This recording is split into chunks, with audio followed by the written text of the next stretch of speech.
ഇന്ന് നമ്മുടെ കൂടെയുള്ളത് സ്തഫാനോസ് തിരുമേനിയാണ്. അദ്ദേഹത്തെ ടോക്ക് വിത്ത് മീനങ്ങാടിയിലേക്ക് ഏറെ ഹൃദ്യമായി സ്വാഗതം ചെയ്യുന്നു.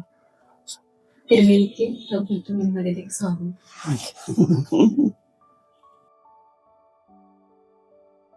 മലബാർ മദ്രാസിന്റെ അധിപനായിട്ടുള്ള മോർ സ്തെഫാനോസ് വർഗീസ് മെത്രോപൊലീത്തയുടെ കൂടെ ഇങ്ങനെ ഒരു അവസരം മീനങ്ങാടിയിലെ ഞങ്ങളുടെ ഈ ഗ്രൂപ്പിന് കിട്ടുക എന്നുള്ളത് ഏറ്റവും വലിയ സന്തോഷം തന്നെയാണ്. കാരണം തിരക്ക് പിടിച്ച സമയമാണ്, ക്രിസ്തുമസിന്റെ വേളകളാണ്. മറ്റുള്ള ഇപ്പോഴും ഞങ്ങൾ നിൽക്കുന്ന സമയത്തും ഓരോ അതിഥികൾ വന്നുകൊണ്ടിരിക്കുന്നുണ്ട്. അപ്പൊ ഇങ്ങനെ ഈ തിരക്കേറിയ സമയത്ത് ഞങ്ങൾക്ക് വേണ്ടി ഇങ്ങനെ ഒരു ഒഴിവ് കണ്ടെത്തിയ ഞങ്ങളും അതിന്റെ പ്രത്യേകം നന്ദി തിരുവനന്തപുരം അറിയിക്കുകയാണ്.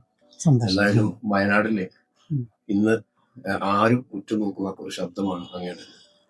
അത് അദ്ദേഹത്തിന്റെ ജീവിതം, അതായത് നമ്മുടെ ഈ ഓരോ മേഖലകളിലും അങ്ങ് ഇടപെടുന്ന ആ ഒരു ശൈലി, അങ്ങയുടെ വാക്കുകൾ, അതേപോലെ ജീവിതം തന്നെ മാതൃകയാക്കിക്കൊണ്ടുള്ള മുന്നേറ്റങ്ങൾ, ഇതെല്ലാം ജനങ്ങൾ ഉറ്റുനോക്കുകയാണ്. ആ ഒരു സമൂഹത്തിന് എന്ത് സന്ദേശമാണ് ഇപ്പോൾ നൽകാനുള്ളത്? വളരെ സന്തോഷം. ഞങ്ങളെല്ലാവരും ഒരുമിച്ച് ഈ ക്രിസ്മസിന്റെ നാളുകളിൽ ഇങ്ങനെ ഒത്തുകൂടാൻ സാധിച്ചതിൽ നിങ്ങൾ കാണിച്ച വലിയ മനസ്സിനെ ആദ്യമേ തന്നെ അഭിനന്ദനങ്ങൾ അറിയിക്കുന്നു. നമ്മുടെ നാട് എല്ലാവർക്കും പ്രിയപ്പെട്ട നാടാണ്. വയനാടിനെ സ്നേഹിക്കാത്ത ഒരു വയനാട്ടുകാരനോ ഒരുപക്ഷെ നമ്മുടെ നാട്ടിലുണ്ടാകില്ല. നമ്മൾ നമ്മുടെ നാടിനെ ഇങ്ങനെ സ്നേഹിക്കുന്ന ഒരു കാലത്തിലാണ് നമ്മൾ അനുഭവിക്കുന്ന ഒരുപാട് പ്രതിസന്ധികൾ.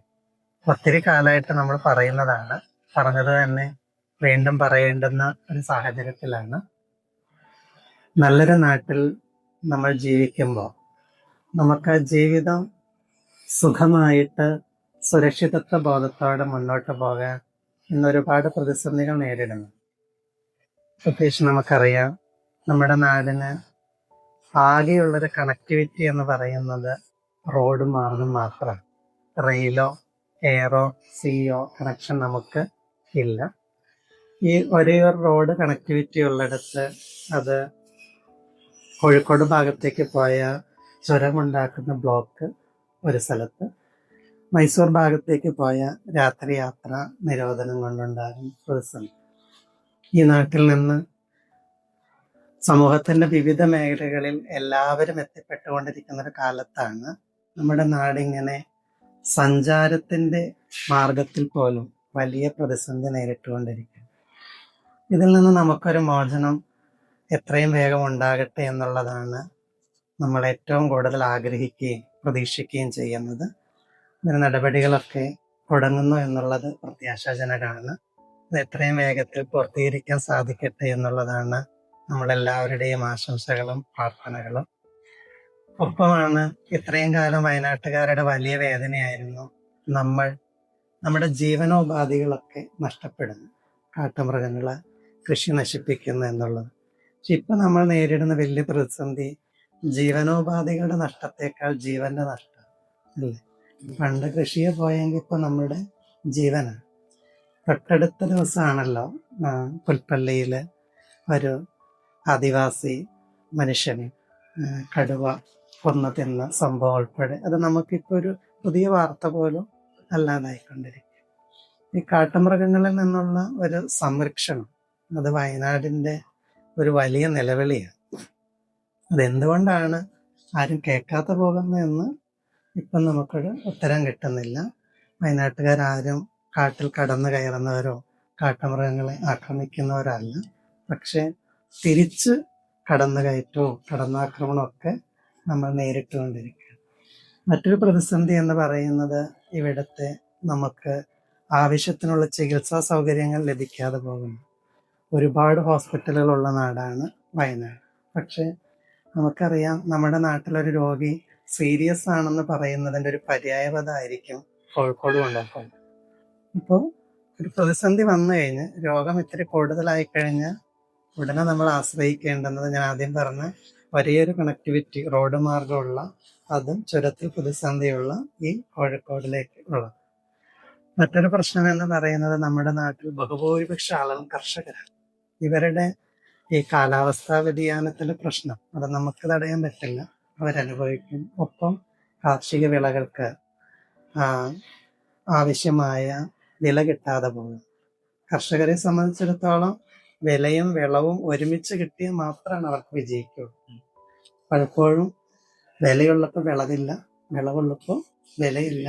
പിന്നെ ഈ കാർഷിക ഉൽപ്പന്നങ്ങളൊന്നും അധികകാലം സൂക്ഷിച്ചു വെക്കാനൊന്നും പറ്റുന്നതല്ലല്ലോ. ഇതിലൊക്കെ ഒരു പ്രതിസന്ധികളിൽ വയനാട്ടുകാർ പോകുമ്പോൾ, വളരെ വയനാടിനെ ഇഷ്ടപ്പെടുമ്പോൾ, ആ ഇഷ്ടപ്പെട്ട് ജീവിക്കുന്നത് വലിയ കഷ്ടപ്പാടില്ലാതെ ആക്കി തീർക്കാൻ നമുക്കൊരു സാഹചര്യങ്ങൾ ഉണ്ടാകണമെന്നുള്ളതാണ് വയനാട്ടിലെ ഓരോ മനുഷ്യരുടെയും ആഗ്രഹവും പ്രതീക്ഷയെന്ന്. അത് നമുക്ക് നേടിയെടുക്കാൻ സാധിക്കണം. അതിന് ഒരു വിഭാഗീയതയും ഇല്ലാതെ, കക്ഷി രാഷ്ട്രീയമോ മതമോ ജാതിയോ ഒന്നുമില്ലാതെ വയനാട്ടിലെ മനുഷ്യരെന്ന ഒരേ വികാരത്തോടെ ഒരുമിച്ച് മുന്നോട്ട് പോകാൻ നമുക്കെല്ലാവർക്കും സാധിക്കട്ടെ എന്ന ഒരു പ്രാർത്ഥനയും ആശംസയാണ് എനിക്ക് പറഞ്ഞത്. തീർച്ചയായും ഏറ്റവും മികച്ച ഒരു സന്ദേശം. കാരണം വെച്ചാൽ വയനാട് നിന്ന് അനുഭവിക്കുന്നതാണ് പിതാവ് പോലെ നമ്മളെ എന്നും നമ്മുടെ ഈ മീനങ്ങാടി ഭാഗത്ത് നിന്ന് തന്നെ പെട്ടെന്ന് മെഡിക്കൽ കോളേജിൽ എത്തിക്കാൻ വേണ്ടി പോകുന്ന ആളുകൾ ട്രാഫിക് കുരുക്കിൽ ബന്ധപ്പെട്ട് മരണപ്പെടുന്ന സാഹചര്യം വരെ ഈ കൃഷ്ണഗിരിയിലുള്ള ഒരാൾക്ക് ഉണ്ടായിട്ടുണ്ട്. അത് അധികമായിട്ടൊന്നുമില്ല. അപ്പൊ നമ്മൾ ഇത്തരം സംഭവങ്ങൾ ആവർത്തിക്കുന്നു. പക്ഷെ ഇതിനൊരു പോംവഴി എന്നത് ഈ പറയുന്ന എല്ലാവരും ഒരുമിച്ച് സംഘടിക്കാവുന്നതാണ്. ഏറ്റവും മികച്ച ഒരു സന്ദേശം തന്നെയാണ്. കാരണം പൊതുസമൂഹത്തിന് മുന്നോട്ട് വെക്കാൻ നമുക്ക് കഴിയുന്ന ഒരു സന്ദേശം തന്നെയാണ് തിരുമേനി. ഇപ്പോ ഒരു കാര്യം, ഇപ്പൊ തിരുമേനിയെ കുറിച്ച് എല്ലാവർക്കും അറിയാം. തിരുമേനി ഇങ്ങനെ പ്രവർത്തിക്കുന്നുണ്ട്, കാര്യങ്ങൾ ചെയ്യുന്നുണ്ട്, അതെല്ലാവർക്കും അറിയാം. പക്ഷെ അറിയാൻ ആഗ്രഹിക്കുന്ന കുറെ വിഷയമാണ്. കാരണം തിരുമേനിയുടെ കുടുംബ പശ്ചാത്തലം, കുടുംബം എങ്ങനെയാണ്, അത് അധികം പേർക്കും അറിയില്ല. അപ്പൊ എല്ലാവരും പറയുന്നത് വെച്ചാൽ ഇങ്ങനെ ഒരു നമ്മുടെ പള്ളിയിൽ ആദ്യം അച്ഛനായിരുന്നു. അച്ഛൻ ഒരു ജീവിതത്തിലെ ഏറ്റവും വലിയൊരു മാതൃക ചെയ്തു, ഏറ്റവും മനുഷ്യസ്നേഹിയായ ഒരു അച്ഛനാണ് എന്നൊക്കെ പറഞ്ഞ് ആളുകൾ പണ്ട് മുതലേ അച്ഛനെ കുറിച്ച് പറയുന്നതൊക്കെ നമ്മൾ കേട്ടിട്ടുണ്ട്. നമ്മൾ നേരിട്ട് അച്ഛന്റെ ഓരോ പ്രവൃത്തികൾ അനുഭവിച്ചറിഞ്ഞ ഒരാളാണ്.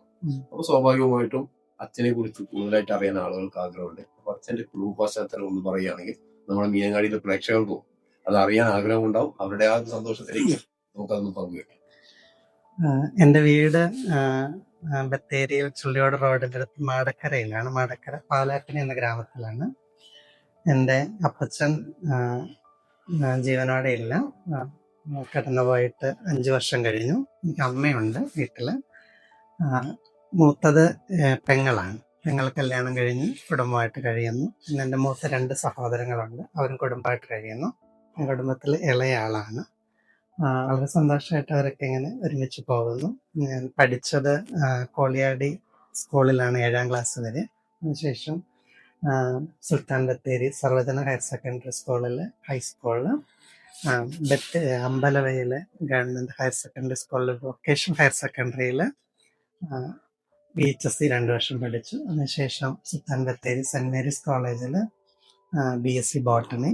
പിന്നെ എൻ്റെ വൈദിക വിദ്യാഭ്യാസമായിരുന്നു. അത് എറണാകുളത്തെ മുളന്തുരുത്തിയിൽക്കടുത്തുള്ള വെട്ടിക്കൽ MSRT സെമിനാരിയിൽ നിന്ന് ദൈവശാസ്ത്രത്തിൽ BD. അതിനുശേഷം ഉപരിപഠനത്തിന് വേണ്ടി ബാംഗ്ലൂർ പോയി. അതിനിടയിലാണ് അച്ഛനായത്. വയനാട്ടിലും മറ്റു ജില്ലകളിലും സ്വദേശത്തും വിദേശത്തുമായിട്ട് 19 പള്ളികളിൽ ശുശ്രൂഷ ചെയ്തു. അതിനുശേഷമാണ് ഇപ്പോൾ ബിഷപ്പായിട്ട് ഇവിടെ തന്നെ ശുശ്രൂഷ ചെയ്യുന്നത്. ഒരു ദൈവദാസൻ ആവുക എന്നത് എങ്ങനെയാണ്? ആ ഒരു വീട്ടിൽ നിന്നുള്ള പ്രചോദനം വല്ലതുണ്ടോ, അതോ സ്വന്തമായിട്ട് നമുക്കിങ്ങനെ ഓരോ ആളുകൾക്ക് ഒരു ടേണിംഗ് പോയിന്റ് ഉണ്ടാവും, അപ്പൊ അത്ര ഒരു പോയിന്റിലേക്ക് അങ്ങനെ എത്തിച്ചത്? പ്രത്യേകിച്ചൊരു ടേണിംഗ് പോയിന്റ് ഒന്നും എടുത്തു പറയാൻ മാത്രം എൻ്റെ ജീവിതത്തിലില്ല. പക്ഷെ എൻ്റെ ജീവിതത്തിൽ 2 ആഗ്രഹങ്ങളുണ്ടായിരുന്നു. മുമ്പ് പറഞ്ഞിട്ടുണ്ടായിരുന്നു. 1 അച്ഛനാകണം, 2 അധ്യാപകനാകണം. അച്ഛനാകുന്നെങ്കിൽ അവിവാഹിതനായി. ഞങ്ങൾക്ക് വിവാഹം കഴിച്ച അച്ഛന്മാരും കഴിക്കാത്തവരുണ്ട്. അതായിരുന്നു. അപ്പോൾ ഇങ്ങനെ ഡിഗ്രിയാണ് അങ്ങനെ സെമിനാരി വിദ്യാഭ്യാസത്തിൻ്റെ ബേസിക് ക്വാളിഫിക്കേഷൻ. ഡിഗ്രി കഴിഞ്ഞപ്പോൾ സെമിനാരി പോകണമെന്ന് പറഞ്ഞു. അപ്പം ആരും വലിയ അനുകൂലിച്ചുമില്ല പ്രതികൂലിച്ചുമില്ല. ദൈവാനുഗ്രഹം കൊണ്ട് പോകാൻ പറ്റി. അങ്ങനെയാണ് സെമിനാരി പോയി പഠിച്ചു വന്നു. അച്ഛനായിട്ട് ഇവിടെ ശുശ്രൂഷ ചെയ്യുന്നു. മനസ്സിലെ ആഗ്രഹം അതെന്തോ നടപ്പിലാക്കാൻ ദൈവം കൃപ തന്നു. ഒപ്പം എൻ്റെ കുടുംബത്തിലുള്ളവരും കൂട്ടുകാരും പ്രിയപ്പെട്ടവരും ഒക്കെ അതിന് വലിയ പ്രോത്സാഹനം തന്നു എന്നുള്ളതാണ് വലിയ സന്തോഷമായ കാര്യം. കുടുംബവും മറ്റാളുകളൊക്കെ തന്ന സപ്പോർട്ടിനെ പറ്റി പറഞ്ഞു. അതാണ് ഞങ്ങളടക്കമുള്ള ആളുകൾക്ക് ഇങ്ങനൊരു മനുഷ്യസ്നേഹിയായ ഒരു ആളെ ഈ നാടിനെ സംഭാവന ചെയ്യാനുള്ള സപ്പോർട്ടും കാര്യങ്ങളൊക്കെ കിട്ടിയത്. അപ്പോൾ നിലവിലും ധാരാളം ആളുകൾ ഇവിടെ പല രീതിയിലുള്ള സഹായങ്ങളും അവരുടെ ബുദ്ധിമുട്ടും കാര്യങ്ങളൊക്കെ ആയിട്ട് കാണാൻ വരുന്നുണ്ട്, സംസാരിക്കുന്നുണ്ട്. അത്തരം അനുഭവങ്ങളൊക്കെ ഒന്ന് ഞങ്ങളോട്ട് പങ്കുവച്ചു. ഒരുപാട് പേര് ഓരോ ദിവസവും ഇവിടെ വരുന്നുണ്ട്. അത് വലിയൊരു സന്തോഷമാണ്. നമുക്കും ആളുകൾ നമ്മളുടെ അടുത്ത് വരുന്നു, അവരുടെ സന്തോഷം പറയാറുണ്ട്, സങ്കടങ്ങൾ പറയാറുണ്ട്. നമുക്കിതൊരു ബാലൻസ് ചെയ്ത് പോകാൻ പറ്റുന്നത് സന്തോഷം ഉള്ള ആളുകൾ അവരുടെ സന്തോഷം നമുക്ക് പങ്കുവെക്കുമ്പോൾ ആ പങ്കിൽ നിന്ന് ഒരു സങ്കടമായിട്ട് വരുന്നവർക്ക് അത് കൊടുക്കുമ്പോൾ രണ്ടു കൂട്ടർക്ക് സന്തോഷമാണ്. സത്യത്തിൽ ഞാനൊന്നും ചെയ്യുന്നില്ല, ഈ ആളുകളുടെ ഒരു കണക്ട് ചെയ്യുന്ന ഒരാളെന്ന രീതിയിൽ മാത്രമേ നിൽക്കുന്നുള്ളൂ. ഇപ്പം നമുക്ക് നേരത്തേക്ക് പറഞ്ഞ പോലെ വയനാടിൻ്റെ ഒരു വലിയ പ്രയാസം എന്ന് പറയുന്നത് സാമ്പത്തിക പ്രതിസന്ധിയാണ്. ഇപ്പോൾ ഈ വീടുകളൊക്കെ ഇങ്ങനെ കയറുമ്പോൾ പ്രധാനമായിട്ട് നമുക്ക് കാണുന്ന ഒന്ന്, നമ്മുടെ കുട്ടികൾക്കൊക്കെ ഫുൾ മാർക്കാണ്. പക്ഷേ ഈ കുട്ടികളെ പഠിപ്പിക്കാൻ അവരുടെ പാരൻസിന് ഒരു തരത്തിൽ അവരെ കണ്ടത് കൂട്ടിമുട്ടിക്കാൻ പറ്റില്ല. ഉദാഹരണം, ഇപ്പോൾ ഓട്ടോറിക്ഷ ഓടിച്ച് ജീവിക്കുന്നു, പശുവിനെ വളർത്തി ജീവിക്കുന്നു. അവർക്ക് ഫുൾ മാർക്ക് വാങ്ങി വന്ന കൊച്ചിന് ആഗ്രഹം BSc നഴ്സിംഗ്. അതിന് എത്ര ലക്ഷം രൂപ വേണമെന്നിപ്പോൾ നമുക്കറിയാം. അപ്പോൾ ഈ കുട്ടിയെ വിടാൻ പറ്റാത്തതിൻ്റെ വിഷമവും കുട്ടിക്ക് പോകാൻ പറ്റാത്തതിൻ്റെ വിഷമവും തമ്മിൽ ഇവരൊരു വലിയ സംഘർഷത്തിൽ. പക്ഷേ ഇവിടെ ഞാൻ അനുഭവിക്കുന്ന പ്രതിസന്ധി, ഇങ്ങനെ ഒരു കൂട്ടം ആളുകളാണ് വരുന്നത്, ഇവരെ നമുക്ക് സഹായിക്കാൻ സാധിക്കുന്നില്ല. കാരണം വലിയ ഭീമമായ തുകയാണ്.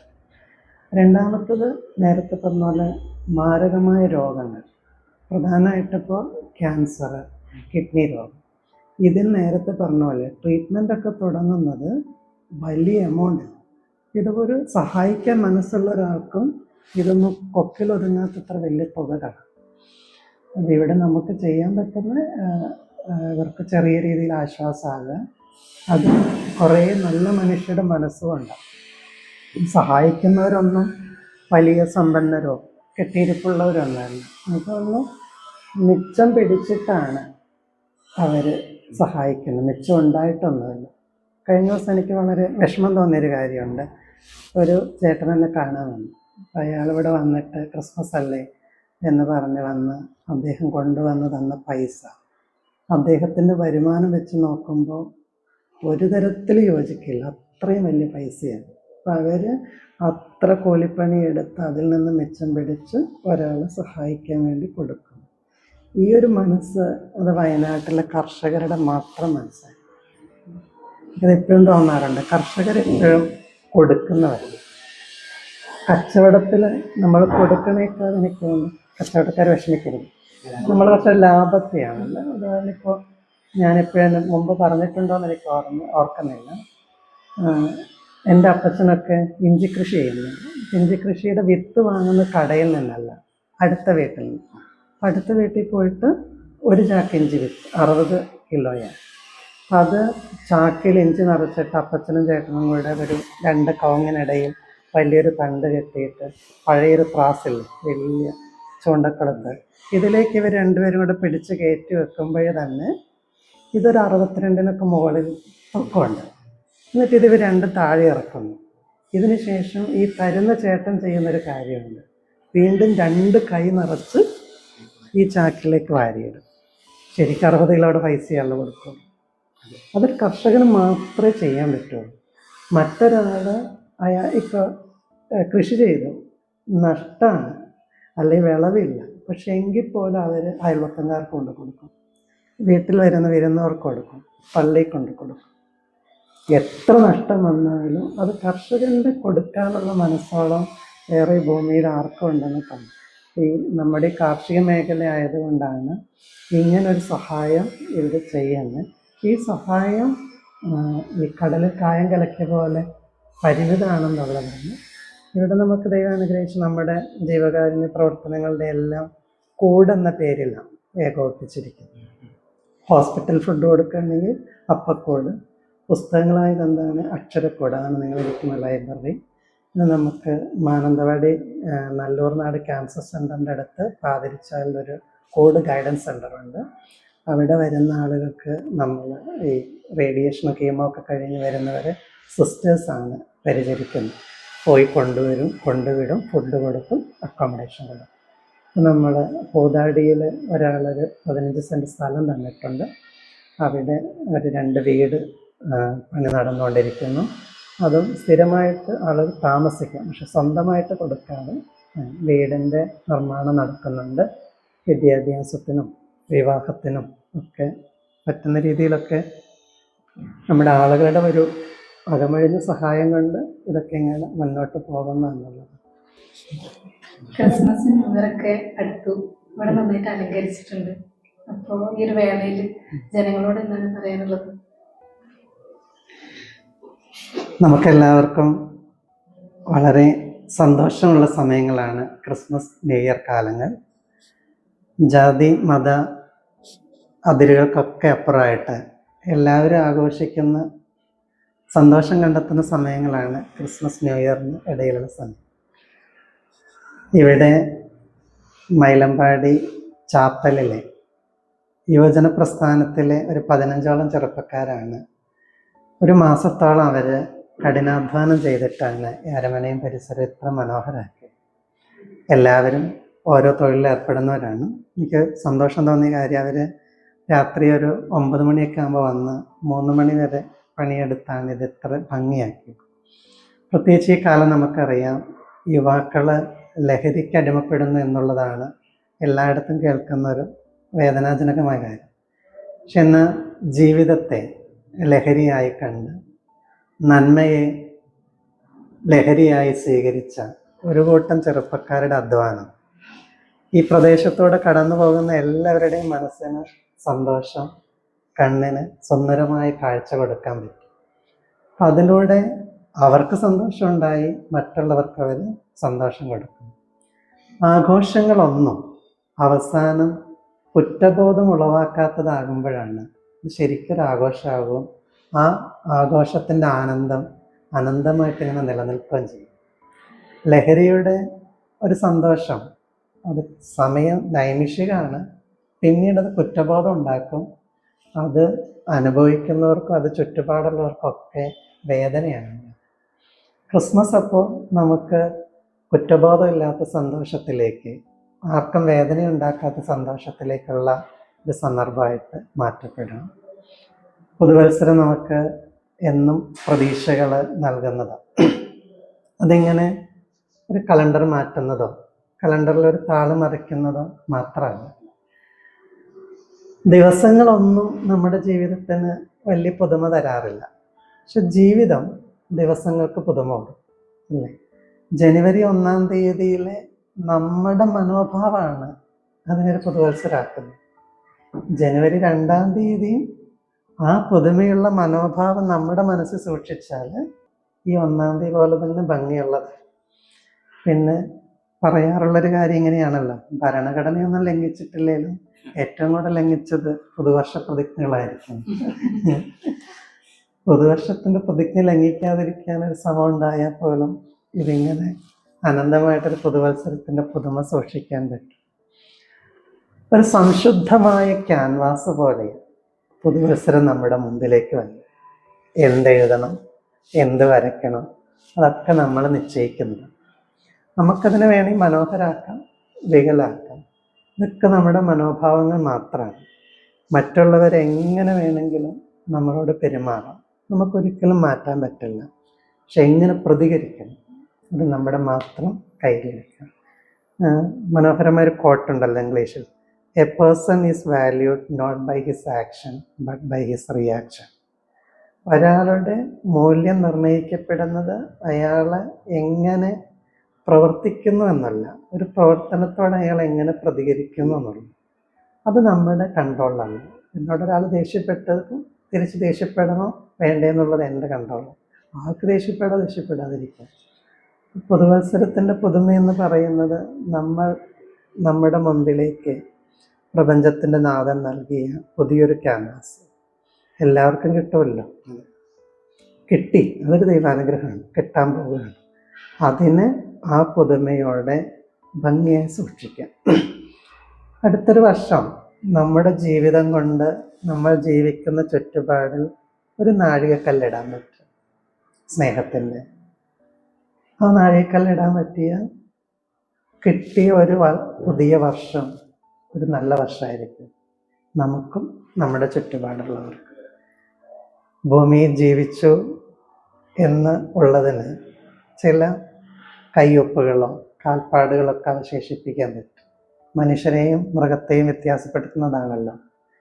ജനിച്ചു മരിച്ചു എന്നുള്ളതാണ് മൃഗങ്ങൾക്കുണ്ടെങ്കിൽ മനുഷ്യനുള്ള വ്യത്യാസം ജനിച്ചും മരിക്കുന്നതിനിടയിൽ ജീവിച്ചു എന്ന്. ജീവിച്ചതിൻ്റെ അടയാളങ്ങൾ, ജീവനുള്ള അടയാളങ്ങളുണ്ടാകും. ജീവിച്ചു എന്നതിനിപ്പോൾ സ്റ്റാച്ചു ഒക്കെ പണിയുന്നത് ജീവനുള്ള അടയാളമായിരിക്കും. മനുഷ്യരുടെ മനസ്സിലൊരു ഇത്തിരി ഇടം കിട്ടും. അതാണ് ക്രിസ്മസിനെ കുറിച്ചും പറയുന്നത്. ബൈബിളിൽ വായിക്കുന്നത് അവർക്ക് ഇടം കിട്ടിയില്ലെന്നുള്ളു.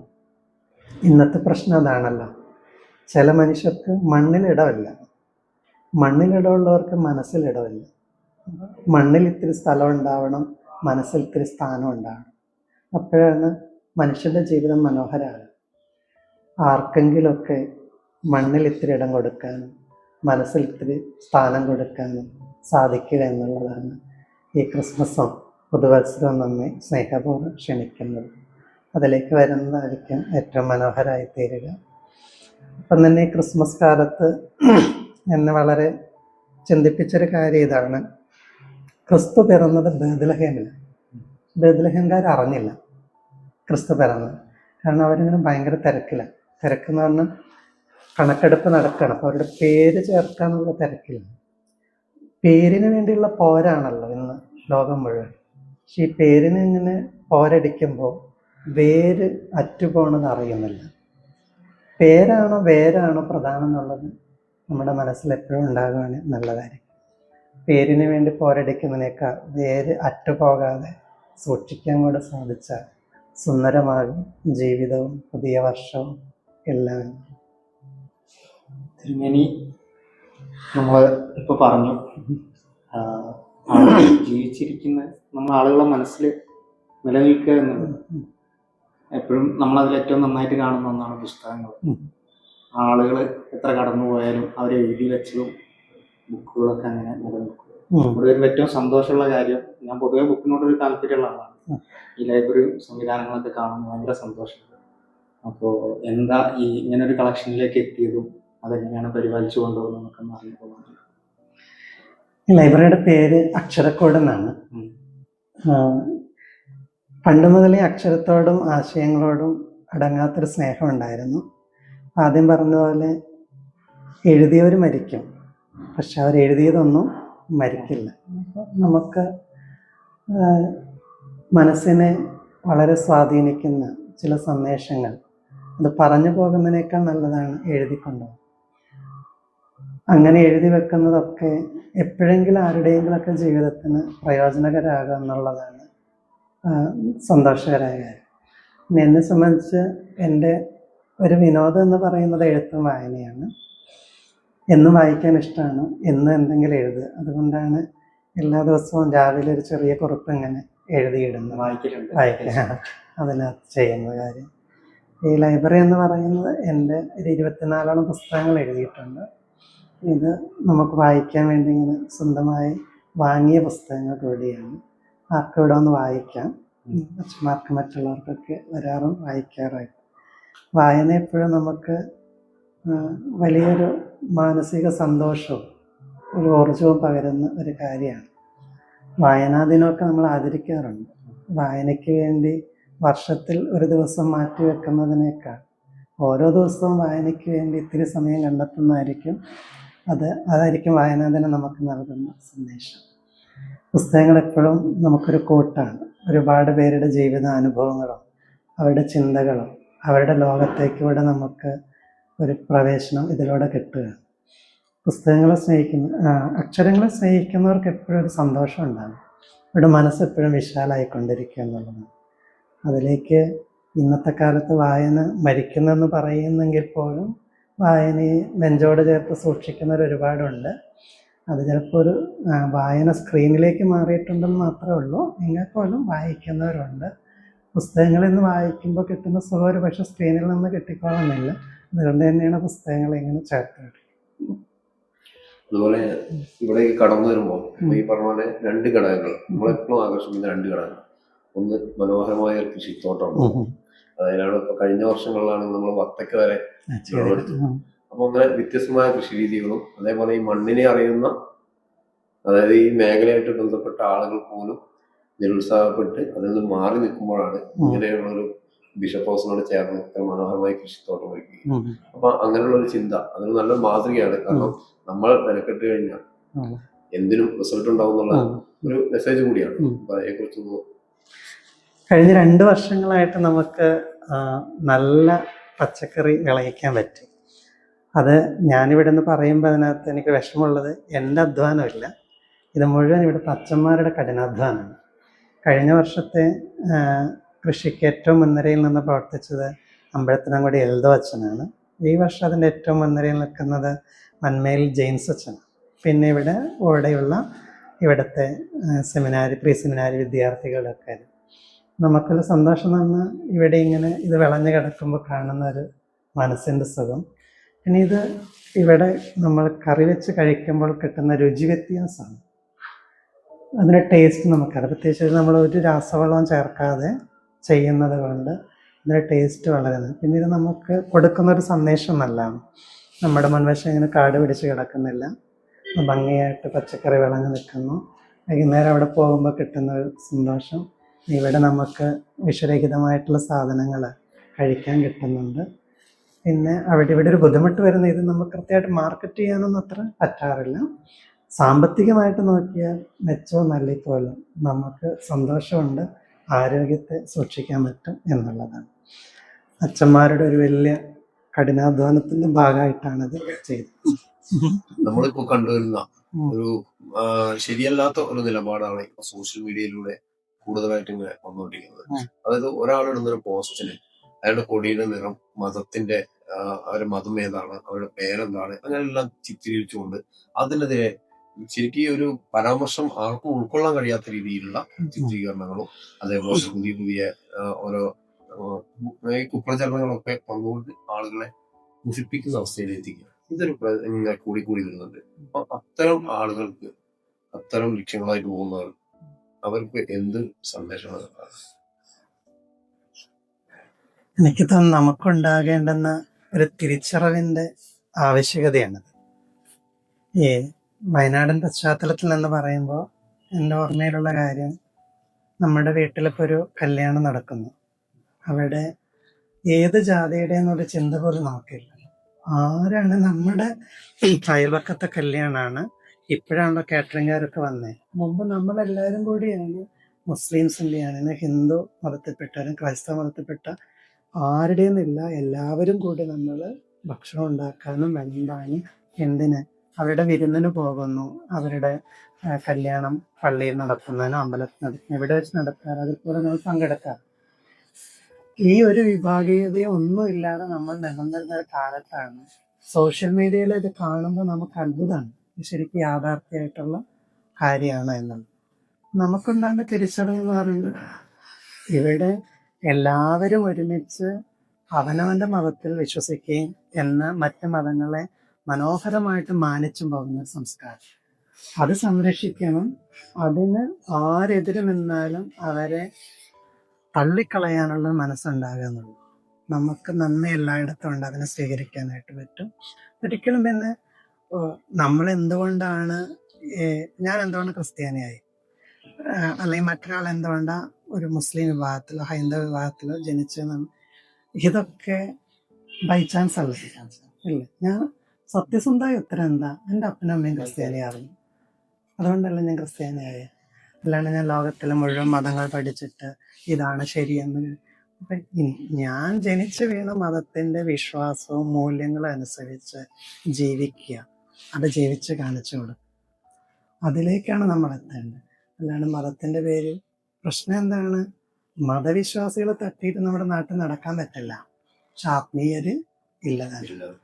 മതം എന്ന് പറയുന്നത് പുറത്തോടാണ്, ആത്മീയത എന്ന് പറഞ്ഞാൽ അകക്കാമ്പാ. ഇപ്പൊ നമ്മൾ ഈ പുറന്തോടിനെ ചൊല്ലി ഇങ്ങനെ തമ്മിത്തല്ലാതെ മതത്തിന്റെ ആത്മീയത എന്ന അകക്കാമ്പിലേക്ക് ഇറങ്ങാൻ പറ്റിയാൽ മതി, ഈ വർഗീയതയും വിദ്വേഷവും ഒന്നും ഉണ്ടാവില്ല. ഏത് മതഗ്രന്ഥമാണ് മനുഷ്യനെ വെറുക്കാൻ, വേദനിപ്പിക്കാൻ പഠിപ്പിക്കുന്നത്?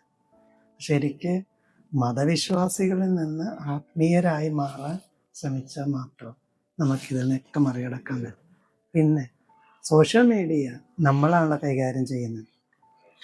എൻ്റെ സോഷ്യൽ മീഡിയ പ്ലാറ്റ്ഫോമിൽ ഞാൻ എഴുതുന്നത് എന്താണെന്നുള്ളതിനേക്കാൾ ഞാൻ ആരാണെന്നാണ് സമൂഹത്തിന് ബോധ്യപ്പെടുന്നത്.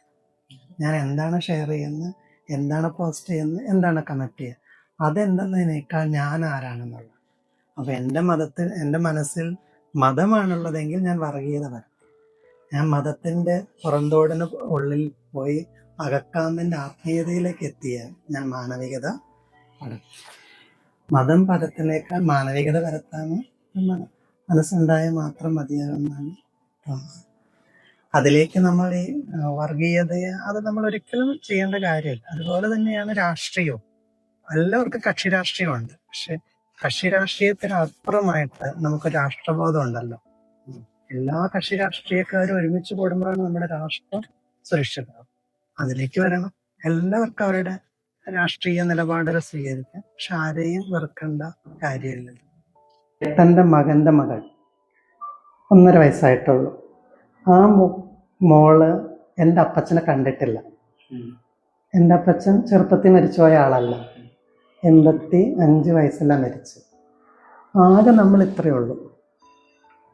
പ്രായം എത്തി മരിച്ച ആള് മകന്റെ മകളെ കാണാൻ ആകെ ജീവിതം അത്രയല്ലേ ഉള്ളൂ. എന്നിട്ടാണ് നമ്മൾ ഇതെങ്ങാണ്ട് നമ്മളെ ഭൂമി ഉള്ളിടത്തോളം കാലം ജീവിക്കുന്ന പോലെ നമ്മൾ സന്തോഷിക്കുന്നില്ല എന്നുള്ളതൊരു സങ്കടകരം ഇല്ലേ. വിദേശത്ത് പോകുമ്പോൾ നമ്മൾ കാണുന്നൊരു കാര്യം, അവരധ്വാനിക്കുന്നുണ്ട്, ആസ്വദിക്കുന്നുണ്ട്, ആനന്ദിക്കുന്നുണ്ട്. നമുക്കിവിടെ ആഴ്ചയിൽ 7 ദിവസം പണിയെടുക്കല്ലാതെ നമ്മൾ വിശ്രമിക്കുന്നില്ലല്ലോ. അപ്പോൾ പ്രത്യേകിച്ച് എനിക്ക് തോന്നുന്നു നമ്മുടെ നാട്ടിലെ സ്ത്രീകളെ സംബന്ധിച്ച് അവർക്ക് ഒരു വിശ്രമവും ഇല്ല. രാവിലെ മുതൽ വൈകുന്നേരം വരെ അടുക്കളയിലാണ്.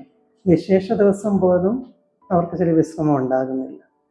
പിന്നെ ആളുകളാണെങ്കിലും ഈ എല്ലാ ദിവസവും ജോലി ചെയ്യുന്നു. ഒരിക്കൽ പോലും നേരത്തെ പറഞ്ഞ കോവിഡ് കാലത്തൊരു മാറ്റം ഉണ്ടായിരുന്നു. ആളുകൾ കുറച്ച് സന്തോഷിക്കാൻ സമയം കണ്ടെത്താൻ. ആ ഒരു ബാലൻസ് ലൈഫ് വിദേശത്തുണ്ട്, നമ്മൾ സ്വദേശത്തില്ലാതെ പോകും. അതേപോലെയാണ് ഈ ട്രാഫിക് റൂൾ ശ്രദ്ധിച്ചറിയാം. വിദേശത്തുള്ളവർ 2 വണ്ടി വരികയാണ്, 2 പേരും നിർത്തും, 2 പേരും ഹായ് പറഞ്ഞ് ചിരിച്ച് പോകും. നമ്മുടെ ഇവിടെയാണെങ്കിൽ 2 പേരും നിർത്തൂല, 2 പേരും ദേഷ്യപ്പെട്ടിട്ട് പോകും. സത്യത്തിൽ ഇത് ആദ്യത്തേത് എടുത്തു കഴിഞ്ഞാൽ എല്ലാവർക്കും സന്തോഷമാണ്. അങ്ങനത്തെ ഒരു വ്യത്യാസം ഇവിടെ പലപ്പോഴും നമുക്ക് തോന്നാറ്. നല്ല തിരക്കുള്ള സമയമാണ്. ഈ ടൈമിൽ ഞങ്ങളോട് സഹകരിച്ചതിന് നന്ദി പറയുന്നു. സന്തോഷം. ഒരിക്കൽ എല്ലാവർക്കും ക്രിസ്മസിൻ്റെയും പുതുവത്സരത്തിൻ്റെയും ആശംസകൾ സ്നേഹത്തോടെ നേരുന്നു. നിങ്ങൾക്ക് എല്ലാവർക്കും എല്ലാ നന്മകളും അറിയിക്കുന്നു.